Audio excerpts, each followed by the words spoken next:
todos, é com imensa satisfação que apresento esse trabalho no segundo Simpósio Internacional Gênero e Cultura Prisional. Minha pesquisa é intitulada A Proteção de Dados Pessoais e o Monitoramento Eletrônico, uma solução à superlotação do sistema carcerário brasileiro ou uma violação ao direito à proteção de dados pessoais dos apenados. Eu me chamo Juliana Roman, sou mestranda em Direito pela Universidade Federal do Rio Grande do Sul, vinculada aos Centros de Estudos Europeus e Alemães. O sistema penitenciário é um assunto recorrente devido às constantes violações aos direitos humanos que são ocasionadas pelos problemas crônicos das prisões brasileiras, entre eles a superlotação, a saúde precária e a má administração.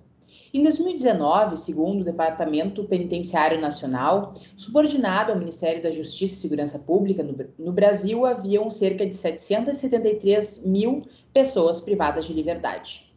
Na inteligência do artigo 24, inciso 1º da Constituição Federal, compete à União, aos Estados e ao Distrito Federal legislar concorrentemente sobre direito penitenciário. Em relação aos direitos e garantias fundamentais à vida humana digna, está o artigo 5º da Constituição Federal Brasileira. O caput desse artigo apresenta alguns direitos que detêm destacada importância e são basilares ao ordenamento jurídico. Abre aspas.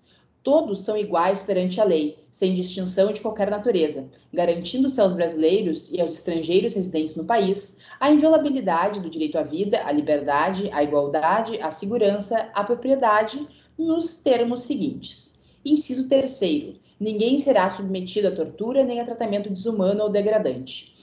Inciso 12. É inviolável o sigilo da correspondência e das comunicações telegráficas, de dados e das comunicações telefônicas, salvo, no último caso, por ordem judicial, nas hipóteses e na forma que a lei estabelecer para fins de investigação criminal ou instrução processual penal.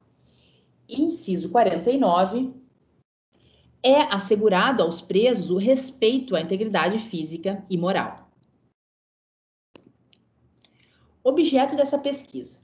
Tendo em vista que a coleta, o armazenamento e as diversas formas de tratamento de dados são atividades essenciais ao serviço de monitoração eletrônica e os bancos de dados dessa atividade são fundamentalmente constituídos por dados pessoais sensíveis dos indivíduos monitorados, poderá a Lei Geral de Proteção de Dados ser aplicada diante de eventuais violações à privacidade?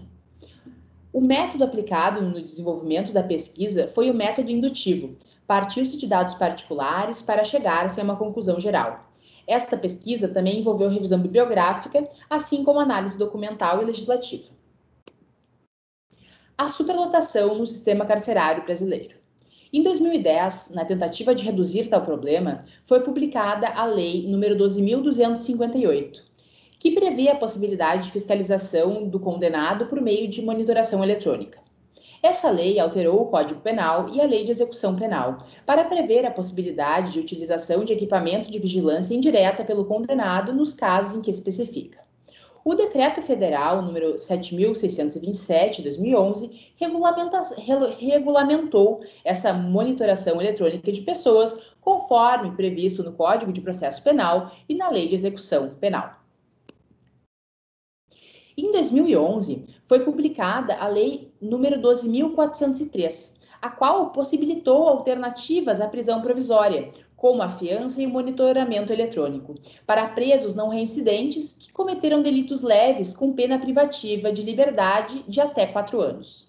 É importante mencionar a Lei nº 12.403, de 2011, pelo seu potencial desencarcerador em relação à medida de monitoração eletrônica, notadamente quando aplicada como medida cautelar diversa da prisão, conforme o artigo 319, inciso 9, do Código de Processo Penal, que traz como uma das medidas cautelares diversas da prisão a possibilidade de monitoração eletrônica.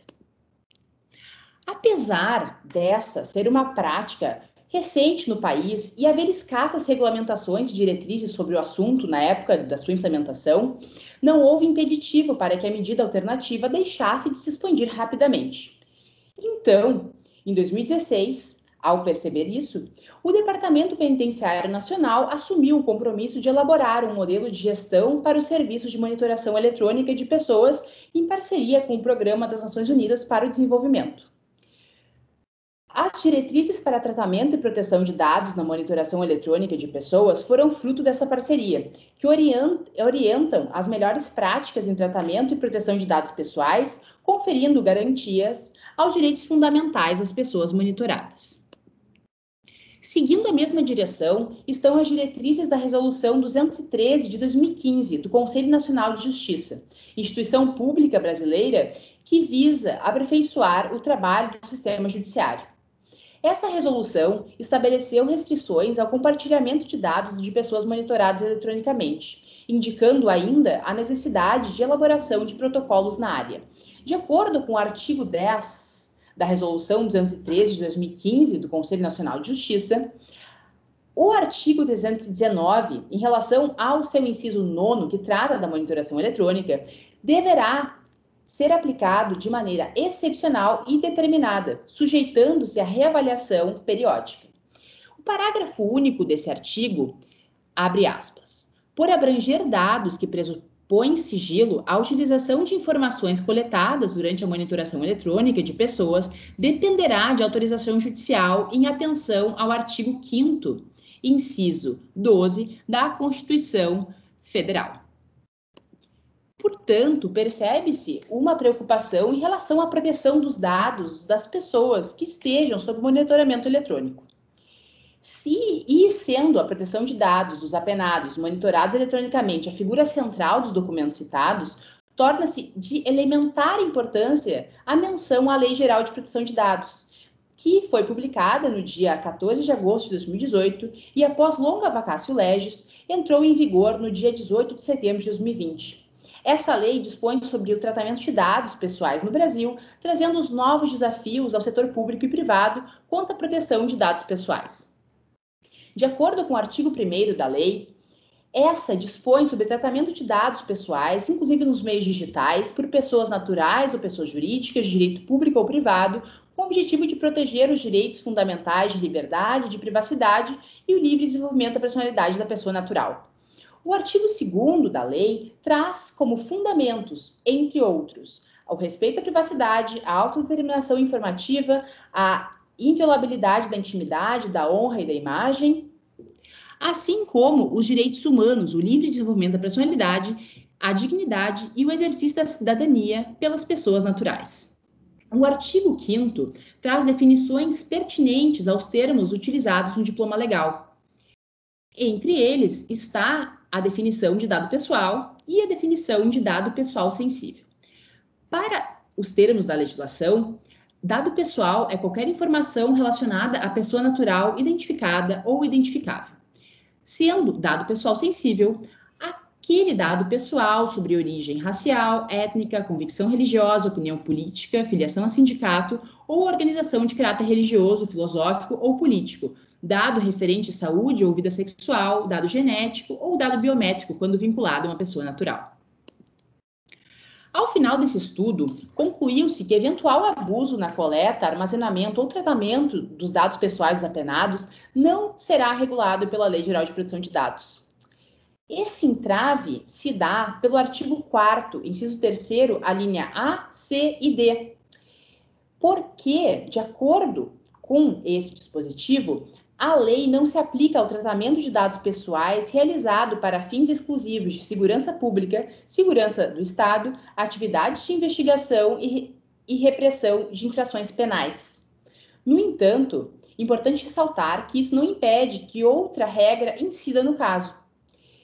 E resta certo que as pessoas monitoradas eletronicamente têm direito à proteção de suas informações pessoais. Apoiando esta conclusão estão os direitos e garantias previstos no artigo 5º da Constituição Federal de 1988, destacando o disposto nos incisos 3º, 12 e inciso 49. Nessa direção, também se aplica o artigo 37, parágrafo 6º da Constituição Federal Brasileira, o qual prevê a responsabilidade do Estado pela tutela das pessoas apenadas. Portanto, não é porque a Lei Geral de Proteção de Dados não se aplica Aparentemente, há monitoração eletrônica que o poder público deve isentar-se da proteção de dados dessas pessoas, que estão vulneráveis diante dessa situação e necessitam, sim, a proteção aos seus dados pessoais. Agradeço pela atenção e desejo um bom evento a todos.